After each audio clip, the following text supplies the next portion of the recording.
السلام علیکم ناظرین، میں اقبال سیوانی اور آپ دیکھ رہے ہیں ہوم ٹی وی اور پروگرام ہے سمجھنے کی بات۔ اور سمجھنے کی بات میں کوشش کرتے ہیں کہ وہ باتیں کی جائیں جو ہماری سمجھ کے مطابق اور آپ کی سمجھ کے مطابق ہوں اور ان سے ہمارے لیے آسانیاں ہوں۔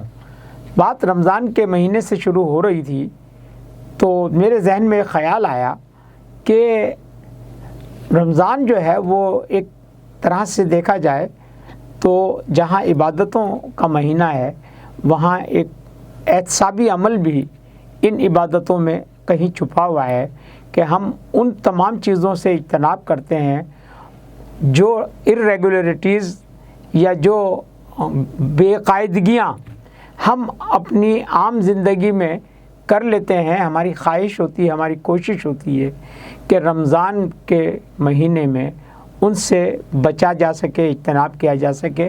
تو گویا اس طرح سے یہ جو ہے ایک احتساب کا عمل بھی اس مہینے میں ہمارے ساتھ جڑ جاتا ہے۔ تو ہم جو ہے اسی موضوع کو ذرا سا جو ہے علمی سطح پر لے کے جانے کی کوشش کریں گے، اور حسب معمول آپ کے علم میں ہے کہ سید سبطین جعفری صاحب ان موضوعات کو ڈسکس کرنے کے لیے، ان پر اظہار خیال کے لیے موجود ہوتے ہیں۔ تو آئیے سبطین صاحب سے یہ پوچھتے ہیں کہ یہ احتساب عقل کیا ہے؟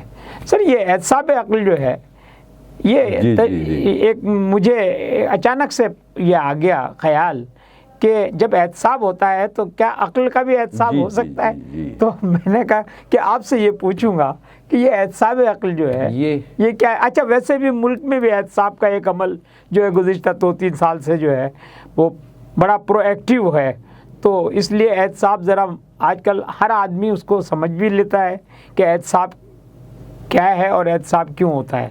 میں اس کو صرف ایک لفظ میں بیان کرنے کی کوشش کروں گا جی اور آپ سے پوچھوں گا، آپ یا کوئی اسٹوڈنٹ ہے یا کوئی تاجر ہے، اس مہینے میں لوگ عید کی شاپنگز بھی کرتے ہیں، اس لیے میں نے تاجر کا بھی ذکر کیا۔ اور وہ احتساب کس طرح کرے گا؟ میں ایک ہی جملہ کہوں گا، امتحان کیا ہے؟ امتحان نام ہے احتساب عقل کا۔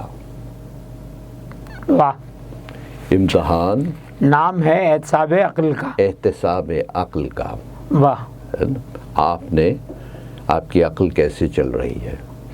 مشکل گھڑی آئی تو اس نے کیسے آپ کو ہینڈل کیا اس کو چیز، اور کٹھن مراحل آئے تو ان کو کس طرح سے جو ہے ٹیک اپ کیا۔ امتحان نام ہے احتساب عقل کا۔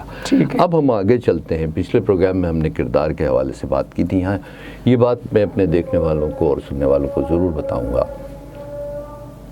کہ کردار کیسے بنتا ہے۔ میں نے بتایا امیدیں کم کریں آپ، اور صرف امید ہو اللہ کی ذات پر، موت پر، نفسانی خواہشات کو رد کریں۔ ایک چیز اور ہے، بڑی اہم ہے، علم کا حصول لازم ہے۔ ٹھیک ہے۔ جب انسان علم حاصل کر لیتا ہے، اب ضرورت اس بات کی ہے کہ وہ جو اس نے علم حاصل کیا ہے اس کو ہضم بھی کرے۔ اب جملہ میں نے استعمال کیا، جی، ڈائجسٹ کرنا۔ علم ایک ثقیل شے ہے۔ عموماً لوگوں کو دیکھا ہے، آپ نے بھی دیکھا ہوگا، وہ علم تو حاصل کر لیتے ہیں، وہ علم ہضم نہیں کر پاتے، لہٰذا ایک فساد پیدا کرتے ہیں۔ ٹھیک ہے۔ علم جب ہضم ہوگا تو کردار بنائے گا، یہ علم کی خصوصیت ہے۔ اب اگر کہیں آپ کو علم نظر آ رہا ہے، کردار نظر نہیں آ رہا، تو آپ سمجھ جائیں کہ علم ہضم نہیں ہوا، کیونکہ اس کی پراپرٹی کردار بنانا ہے۔ علم تو ہے۔ امام رضا علیہ السلام کا ایک جملہ مجھے یاد آ گیا، عالم بغیر عمل کے ایسا ہے جیسے چراغ بغیر روشنی کے۔ واہ! تو اس چراغ کا کیا فائدہ جو روشنی نہ دے رہا، جو اس کا اصل مصرف ہے، جو اس کا اصل۔ تو علم جب ہضم ہوگا تو کردار بنائے گا، طے ہوگی۔ اور اگر ہضم نہیں ہے تو صرف علم آپ کو نظر آئے گا، کردار نظر نہیں آئے گا۔ ایک بات، اب ہم نے احساس کے حوالے سے بھی بہت ساری باتیں کی تھی، ابھی میرے ذہن میں ایک بات آئی۔ ایک بزرگ عثمان خیر آبادی، خیر آباد بہت پرانا ایک انڈیا میں کوئی جگہ ہے، جی جی، دیکھنے والے اور اکثر شاید واقف بھی ہوں یا سنا ہو، میرے خیال میں بڑا علم کا مرکز رہا ہے۔ عثمان خیر آبادی ایک بزرگ گزرے، ایک شخصیت، ایسی بزرگ شخصیت، ان کا واقعہ یاد آ گیا۔ ان کی ایک دکان تھی اور اس میں سودے ہوتے تھے، کھانے پینے کی اشیاء اور یہ تمام چیزیں۔ ان کے کچھ شاگرد بھی تھے جن کو وہ درس دیا کرتے تھے۔ ایک دن ایک صاحب آئے اور کھوٹا سکہ، سکے چلا کرتے تھے، جی جی جی، کھوٹا سکہ لے کے ان کے پاس آئے، صحیح، اور کہنے لگے کہ یہ سامان چاہیے۔ انہوں نے سکہ دیکھا، سکہ لیا اور ان کو سامان دے دیا۔ شاگردوں نے ان کے دیکھ لیا، چلو استاد شاید مدد کرنا چاہ رہا ہوں، دے دی۔ ان صاحب نے جا کے جس علاقے میں وہ رہتے تھے، جس محلے میں قریبی، تمام لوگوں سے کہا، اپنی زوجہ کو بتایا، ان کی زوجہ نے دوسری خواتین کو کہا، دوسری خواتین نے جو بھی تھے ان کے مرد، ان سے کہا بھائی وہ فلاں صاحب فلاں دکان ہے، وہ کھوٹے سکے کا سامان دے دیتے ہیں، جاؤ۔ نتیجہ یہ ہوا کہ لوگ آنا شروع ہو گئے۔ انہوں نے کیا کیا، کھوٹے سکے لیتے رہے اور سامان دیتے رہے۔ ٹھیک۔ اب شاگرد ان کے کہ استاد ہمیں عقل و دانش کی باتیں بتایا کرتے تھے، یہ کون سی عقل و دانش استعمال کر رہے ہیں؟ کیا ہو گیا استاد کو؟ کھوٹے سکے رکھ رہے ہیں اور سامان دے رہے ہیں، نقد کا سامان دے رہے ہیں۔ شاگردوں نے ٹوکا کرنے کے، رک جاؤ، مجھے معلوم ہے، میں بتاؤں گا، اس کا جواب دوں گا۔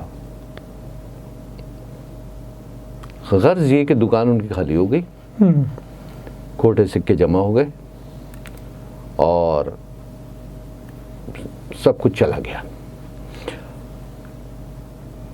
انہوں نے، ان کی طبیعت بگڑی، طبیعت خراب ہوئی، انہوں نے جا نماز بچھائی، نماز ادا کر رہے ہیں۔ اب شاگرد دیکھ رہے ہیں اور شاگرد سمجھ میں ان کے نہیں آ رہا کہ استاد نے کیا کیا۔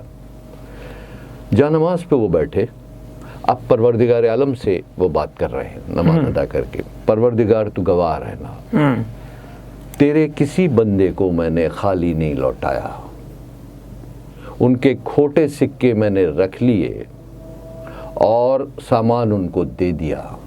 مالک، میری کھوٹی عبادتیں مجھے واپس نہ کرنا، کیونکہ میں نے کسی تیرے بندے کو اس کا کھوٹا سکہ واپس نہیں کیا۔ معبود، میری کھوٹی عبادتیں جو میرے دامن میں ہے اس کو قبول کر لینا۔ اب آپ دیکھیے سودا کیا کر رہے تھے،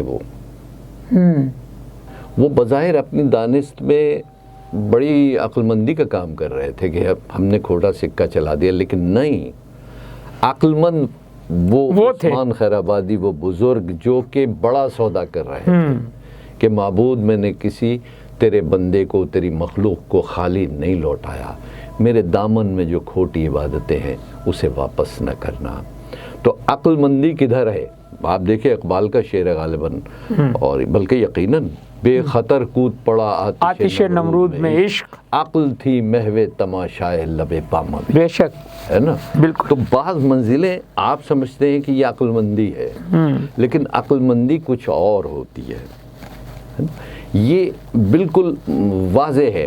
بہت سے آپ دیکھیں نا، میں نے جب ذہن اور عقل کا فرق ایک ہلکا سا مختصراً میں نے بتایا کہ ذہین آدمی، ایک بہت ذہین آدمی کوئی فراڈ کرتا ہے، کسی کو بیوقوف بناتا ہے اپنی ذہانت کو کام میں لاتے ہوئے، تو کیا وہ عقل مند ہے؟ ہرگز نہیں۔ اگر عقل مند ہو تو وہ اس طرف نہ جائے، تو وہ یہ کسی کو نقصان نہ پہنچائے، ڈیفینیٹلی، ہے نا. تو عقل مندی یہ نہیں ہے بس وہ اب سمجھ رہے ہیں کہ ہم نے اب یہ عید کا سیزن ہے، دکاندار ہیں، مارکیٹیں کھلی ہیں اور کھلیں گی، سامان بک رہا ہے. عقل مندی وہ یہ سمجھیں گے کہ ہم نے یہ 100 کی چیز 500 میں بیچ دی، یہ عقل مندی ہے؟ نہیں، یہ عقل مندی نہیں ہے نا. میں نے اس لیے یہ واقعہ مجھے یاد آیا، اور ہم چونکہ یہ ہم سب کے لیے، ہم زندگی میں جتنے ہم لوگ ہم عمل کر رہے ہیں سب میں، تو ہم ہے کیا وہی اللہ تعالیٰ کے نزدیک اس کی ویلیو کیا ہے. میں نے ذکر کیا تھا سخاوت کا، اور سورہ آل عمران کی آیت تلاوت کی تھی ایک، آپ کو یاد ہوگا. جی بالکل. تو جن کے پاس بہت کچھ ہے وہ خرچ کر رہے ہیں، اچھی بات ہے، بہت اچھی بات ہے. جس کے پاس تنگی ہے اور وہ بھی خرچ کر رہا ہے، وہ کتنی بڑی بات ہے. اس میں سر ایک اور جو نقطہ جو میں نے آپ کی گفتگو سے نتیجہ نکالا وہ عقل مندی، اور وہ یہ تھا کہ جب ایک واضح جو اللہ کا وہ ہے کہ ہر حال میں میرا شکر کرو، تو یعنی اس کا مطلب یہ ہے کہ آپ غربت میں ہیں، اسرت میں ہیں، امارت میں ہیں، ثروت میں ہیں، لیکن ہر حال میں آپ نے شکریہ اللہ کا ادا کرنا ہے، اس کا شکر ادا کرنا ہے، اور یہ سمجھنا ہے کہ یہی جو اصل چیز ہے، یہ جو اس وقت مجھے دستیاب یا میسر ہے، یہی میرا اثاثہ ہے.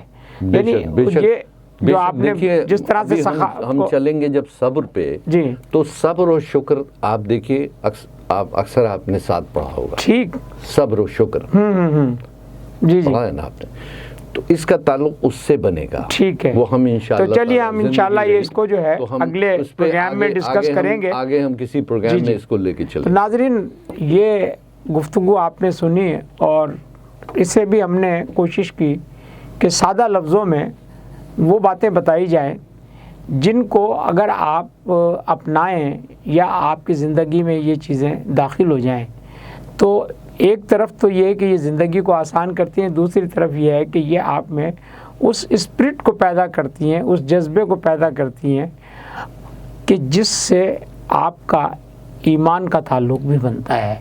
رمضان صبر کا مہینہ بھی ہے اور شکر کا مہینہ بھی. اجازت دیجیے، اللہ حافظ.